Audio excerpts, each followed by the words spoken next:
Assalamualaikum warahmatullahi wabarakatuh. Perkenalkan, nama saya Siti Jumria dari Sekolah Tinggi Ilmu Ekonomi Makassar Maju, kelas manajemen 232A. Di sini saya akan meresume materi prinsip-prinsip etika bisnis. Yang pertama, pengertian bisnis adalah suatu kegiatan yang dilakukan secara terus-menerus mulai dari pengadaan bahan baku, produksi, pemasaran, dan distribusi sampai pada konsumen dalam bentuk barang maupun jasa dengan tujuan mendapatkan keuntungan dan kemanfaatan. Adanya bisnis tidak bisa terlepas dari adanya dua unsur, subjek dan objek. Subjek bisnis adalah pelaku bisnis itu sendiri, meliputi pemerintah, memilih perusahaan, pemegang saham, manajer, karyawan, produsen, pemasok, distributor, dan masyarakat konsumen. Sedangkan objek bisnis adalah barang dan jasa yang menjadi objek dari pelaku bisnis. Ketika berbicara mengenai baik dan buruk dari suatu tindakan, ketika menjadi parameter bagi pengambilan keputusan apakah keputusan yang akan diambil sudah memenuhi nilai etika atau belum, karena pada dasarnya teori etika mendasari dan menyediakan kerangka kemungkinan kepastian benar atau tidaknya kebiasaan orang.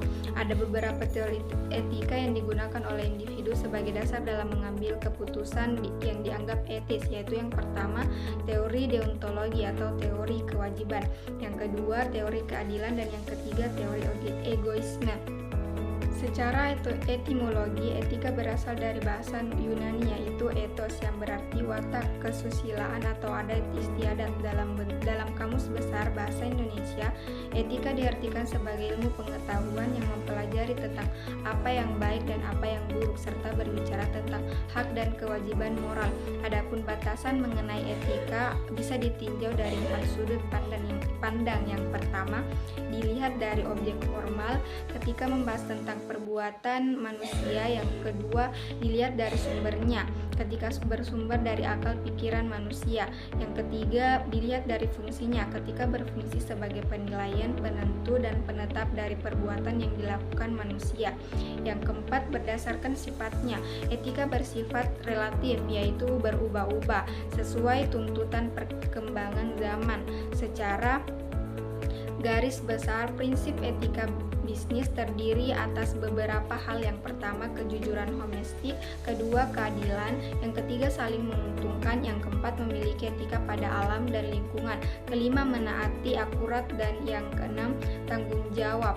Tujuan etika bisnis: ketika bisnis yang bersumber dari peraturan tentu saja bersifat mandatorik atau wajib, sehingga jika tidak dilakukan maka pelaku akan dianggap melanggar atau tidak patuh. Sedangkan etika bisnis yang bersumber dari masyarakat yang terpelihara dalam kehidupan sehari-hari tentu saja berlaku secara voluntari atau sukarela. Pada etika yang bersifat mandatorik, sanksi yuridis formal sangat mungkin menjadi faktor yang dipertimbangkan pada pelaku bisnis untuk menaati. Karena itu, jika etika bisnis yang bersifat voluntary juga dihiraukan dan dilaksanakan oleh para pelaku bisnis, sudah pasti memiliki tujuan di balik pelaksanaan etika bisnis tersebut. Walaupun sikapnya sukarela, adapun beberapa tujuan pelaku bisnis dalam menjalankan aktivitas. Yang pertama, meningkatkan keunggulan bersaing, kedua, melindungi kebebasan berbisnis, yang ketiga, mengurangi biaya, dan yang keempat, menghindari sengketa dan sanksi sosial. Hal yang perlu diperhatikan agar kegiatan bisnis berjalan dengan baik: yang pertama, etika bisnis hanya mampu berperan dalam suatu komunikasi moral, tidak merupakan komitmen individual saja, tetapi tercantum dalam suatu kerangka sosial.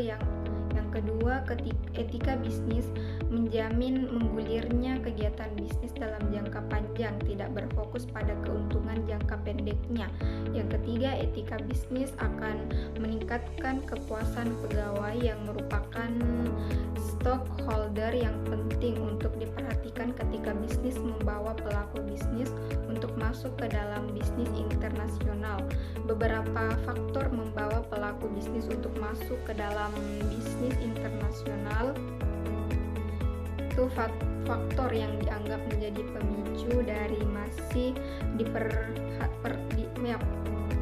masih dipertahankannya bisnis yang tidak beretika, yaitu yang pertama banyaknya kompetitor baru yang dengan produk mereka yang lebih menarik. Yang kedua, kurangnya kesadaran moral yang berkaitan dengan memaksimumkan hal terbaik bagi orang sebanyak mungkin. Yang ketiga, kurangnya pemahaman tentang prinsip etika. Dan yang keempat, pandangan yang salah dalam menjalankan bisnis, yaitu tujuan bisnis adalah mencari keuntungan semasa, bukan kegiatan sosial. Adapun manfaat jangka panjang dalam prinsip-prinsip etika bisnis yang baik bisa membawa manfaat jangka panjang bagi perusahaan, misalnya memiliki reputasi yang baik, hubungan bisnis yang kuat, dan daya tarik bagi karyawan yang berkualitas. Baiklah, itulah materi hasil resume yang dapat saya sampaikan. Kurang lebihnya mohon dimaafkan.